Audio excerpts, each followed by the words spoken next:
Chapter 3 of Who Was George Washington? So you can sit back, relax, and enjoy the reading. Chapter 3, A Young Soldier.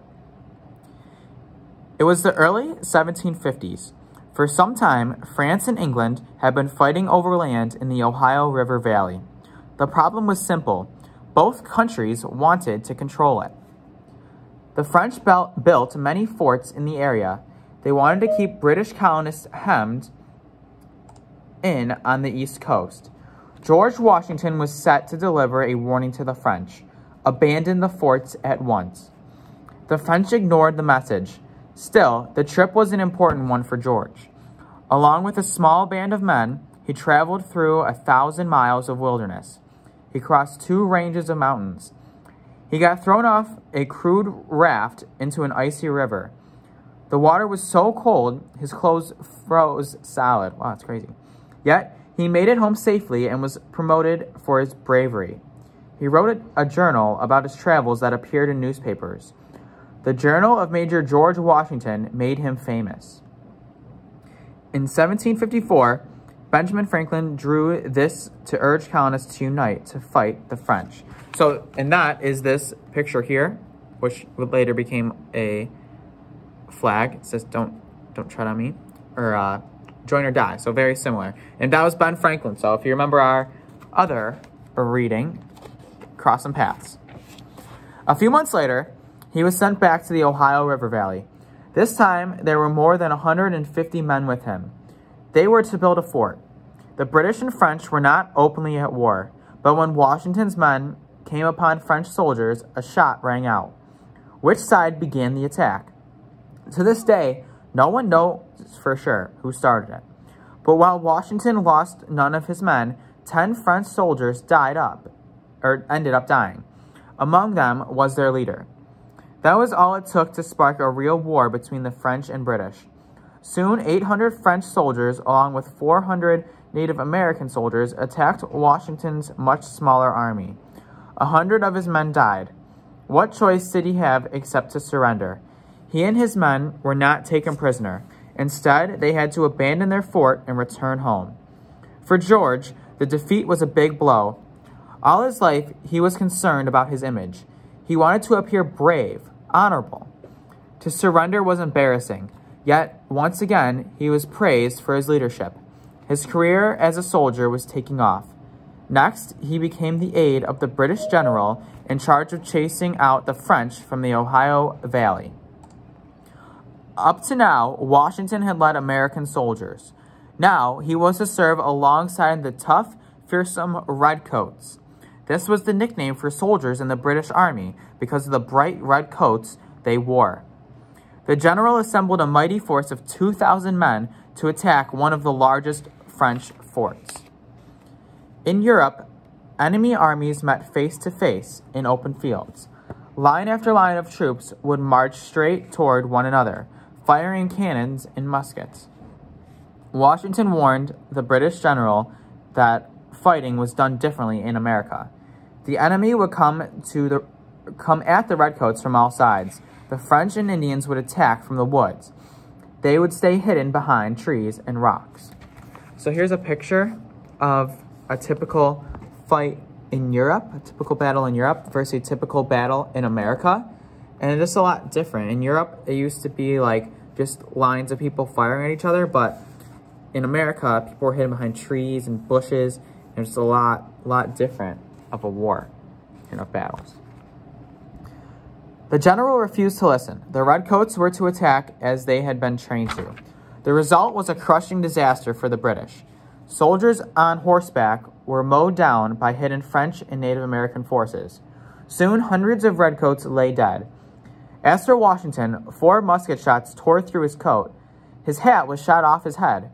2 horses were shot from under him, yet he was never hit. The general was not so lucky. He died from a battle wound. So George Washington took command of all the frontier forces. He was only 22 years old. For 5 years, he helped build more than 80 forts in the Ohio River Valley. For 5 years, he fought against French troops as well as hostile bands of Native Americans. In the end, the British won what became known as the French and Indian War. Colonists were now free to move west and settle the rich lands of the Ohio River Valley. Here's a picture of where they're going to be going, into the Ohio River Valley.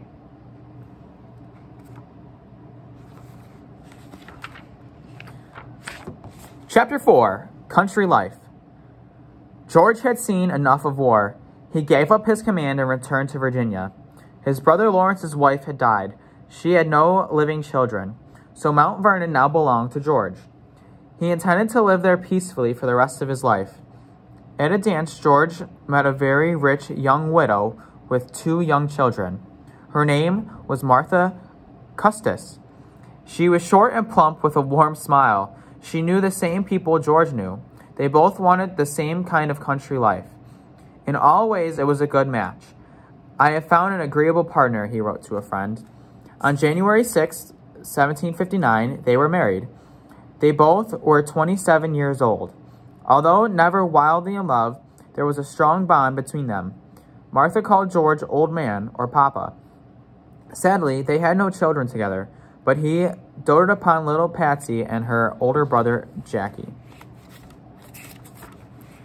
Both George and Martha loved to entertain. When he was a much older man, he claimed he and Martha hadn't dined alone in 20 years. Nearly every week, company stayed over at Mount Vernon. Washington was a most considerate host. One guest with a bad cold reported waking up in the night. There in his room stood George Washington with a hot cup of tea for him. 2 or 3 times a week, Washington went fox hunting. One of his hunting dogs was named Sweetlips. He liked to play cards and gamble for small sums of money. He met up with friends at the local tavern to hear the latest gossip and jokes. Here's just a picture of him with his dog and a horse.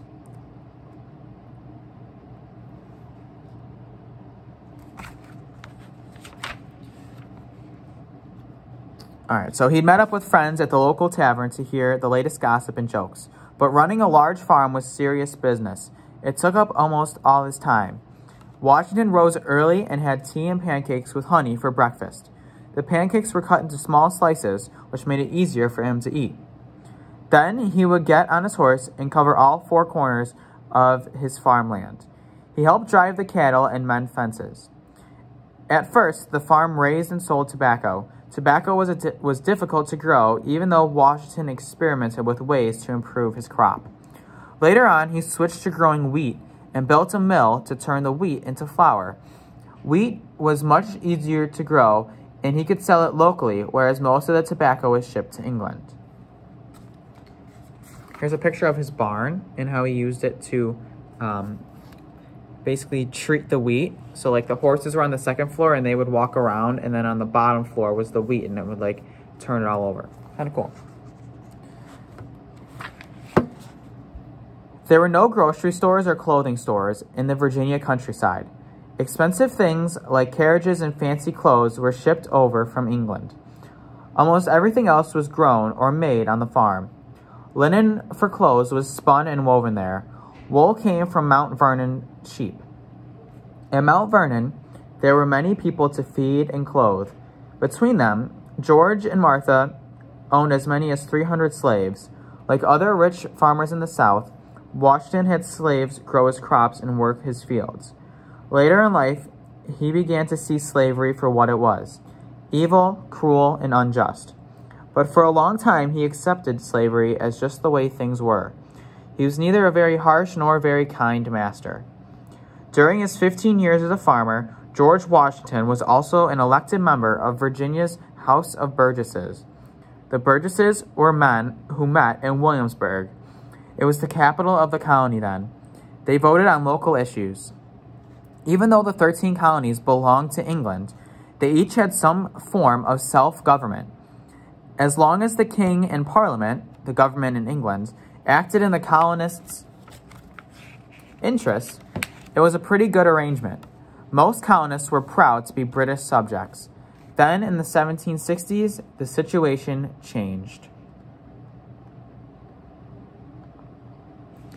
We're going to start Chapter 5, but I'm not too sure how far we're going to get into it. Chapter 5, Breaking Away. The long French and Indian War had been very costly for England. The king, George II, had borrowed a lot of money. The war had been fought on American soil. Even after England won, an army of 10,000 redcoats remained in America in case the French acted up again. In 1736, the king's grandson, George III, took the throne. The new king thought it was only fair for the colonies to pay for the war expenses. Where would the money come from? Taxes. In 1765, the English Parliament passed the Stamp Act. In the colonies, all kinds of documents and paper goods suddenly had to carry a stamp on them. Wills, contracts, college diplomas, and marriage licenses weren't valid without a stamp. Newspapers and playing cards had to be stamped too. The stamps didn't cost much, but the colonists were furious. It was one thing for their own local governments to pass new taxes. Local governments were made up of people elected by the colonists. But Parliament was 3,000 miles away. Colonists had no power there. They hadn't elected any of the members of Parliament, nor could they vote them out of office. What seemed fair to the king and to Parliament on one side of the Atlantic seemed totally unfair to the colonists in America. Where did George Washington stand on the Stamp Act? He thought it was wrong, but he didn't join in the protests. Parliament ended the Stamp Act in 1766 because so many angry colonists had stopped buying British goods. It was hurting trade. But the very next year, Parliament forced colonists to pay taxes on paper, paint, glass, lead, and tea. All these items were imported from England.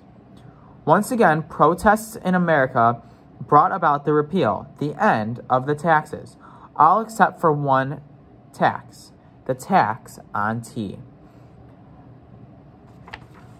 I think that's a good place to stop, and we'll pick up there for tomorrow.